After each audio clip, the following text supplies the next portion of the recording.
Hey everybody, welcome back to Matt and Steve SC here with Moletrap, and we are going to be bringing you Game 2 here of Jangbi versus Barracks in Ever OSL. This is going to be Group D, and this is going to be on El Nino. Hi. That's right. It's Spanish for the Nino, by the way. For the Nino, which means like, isn't that like a little boy or something like that? Yeah, it's a boy. Yeah. So this is a map based on a little Spanish boy. Something like that. Right, yes, okay. And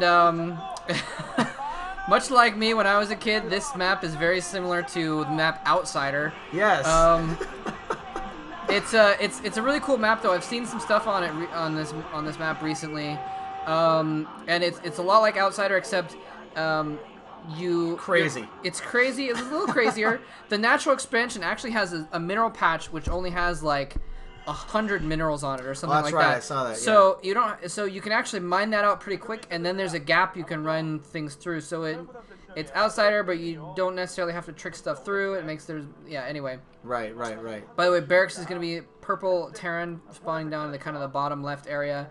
Jangbi is the 12 o'clock orange Protoss, and the other reason it's like Outsider because it has the kind of the bases around the outside of the map, and it's also a 3-person map, so scouting's a little bit easier, right? That kind of thing.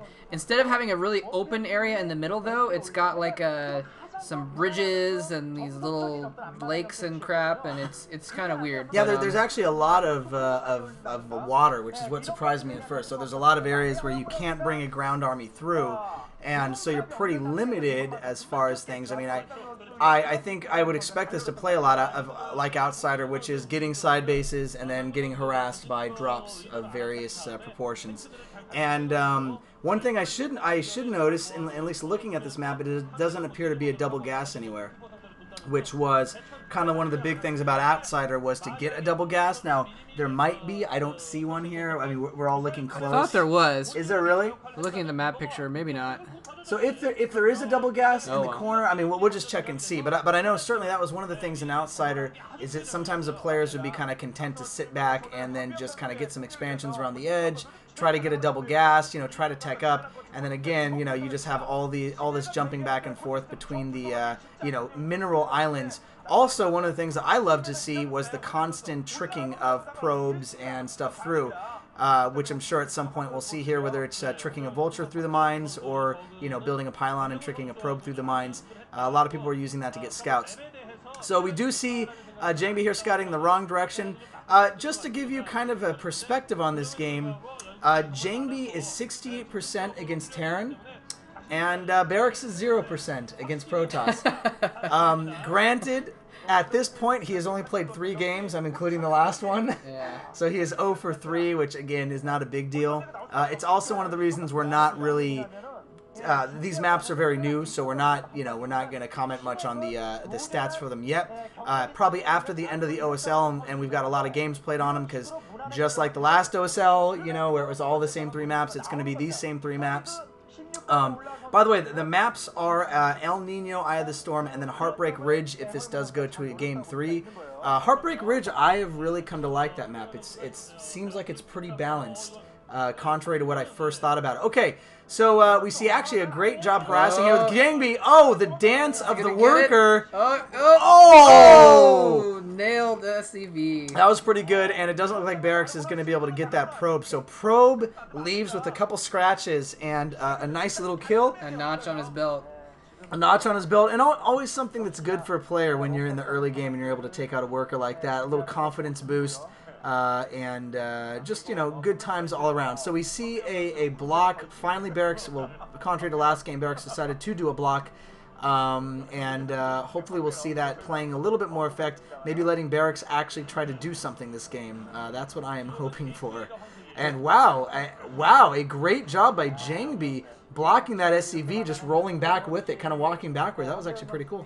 Nicely done. And he's going for a very, very early range, by the way. Yeah. Getting that right off of 1 gateway.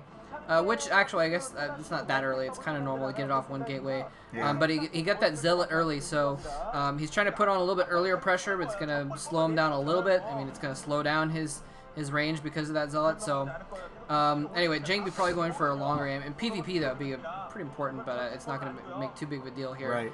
He's just going to back up to that wall. Here comes the Dragoon, and Factory's already out, so it's going to be pretty standard play here where, we're going to see some SCVs pulled off to prepare the oh, look, here comes the depot, tank. And there goes the Right. tank, and the tank dances around, and if you're not someone idiotic like Dark Elf, then you move your tank out of the way, and the tank doesn't die. I've actually had to do this once. I was playing against Steve, and I decided to play my off-race Terran, my worst off-race. And we were playing on Medusa, and I actually did this with my secondary, and I have to say, I was quite impressed with myself. Because whenever I saw them doing this, I always thought, dude, I would lose that tank. I would suck bad. But you know what? It wasn't bad. As long as you're microing your SCVs and going back and forth repairing the tank, it's not too difficult to do. It doesn't look like Jangbi is going super aggressive. Oh, no, he is. He does have that Dragoon, and then it looks like he has another Dragoon coming up as well. So actually, a really strong little effort here by Jangbi. Of course, he does have the range, so he's getting some nice pot shots off in the tank. Again, pretty much, if you break that as a Protoss player, majority of the time that can be game ending for the Terran. And so we see it every single game almost. Whenever there's a wall in, it happens almost every single time. It looks like in this case, Barracks did a good job defending it off. He got enough tanks out of there. And Jangbi with a pro behind the mineral line. Did he trick that? I think there might even be a gap. I'm not sure. There might be a gap there. I don't know. Big enough for a probe, at least, not too big. Right, maybe at the right or the left. Yeah, see, they're showing right there. It looks like that you can go around. Okay, so that's interesting. And you know what? He might have mined that mineral patch down, or tried to actually.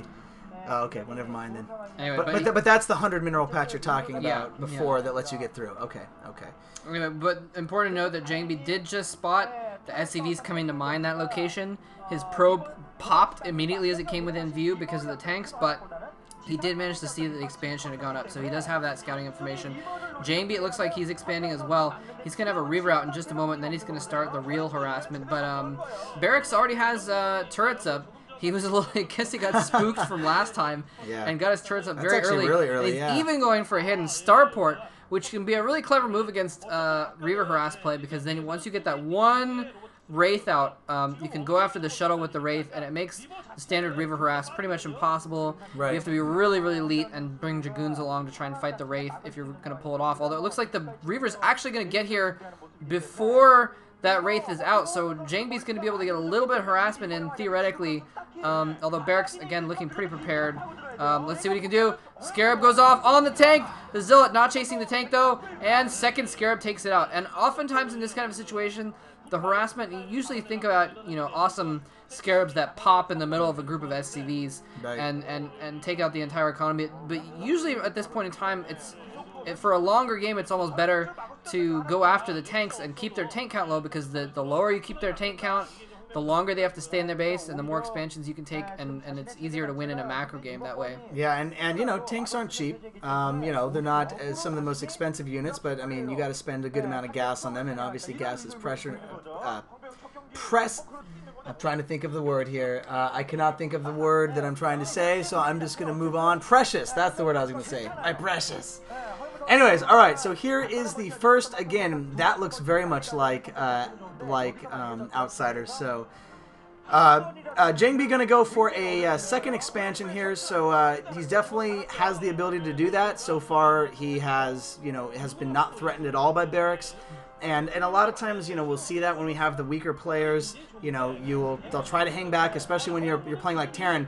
And we do see a great attack here. Now, all right, so here comes the Wraith. Now, the Wraith is going to be able to take out this shuttle before it gets to the end, unless Jangbi can bring anything down, and he is not going to. He's got the Dragoon inside still. That was a great move by Jangbi, and the speed just kicked in on the shuttle as well, leaving the Dragoon, poor Dragoon, left in the middle of nowhere out there to defend, to die. But Jangbi, I mean, he is playing very well right now. Now, it should be mentioned that I think we forgot to say Barracks is also, as you can see there, he is also building his third base as well. So both of them are kind of trying to match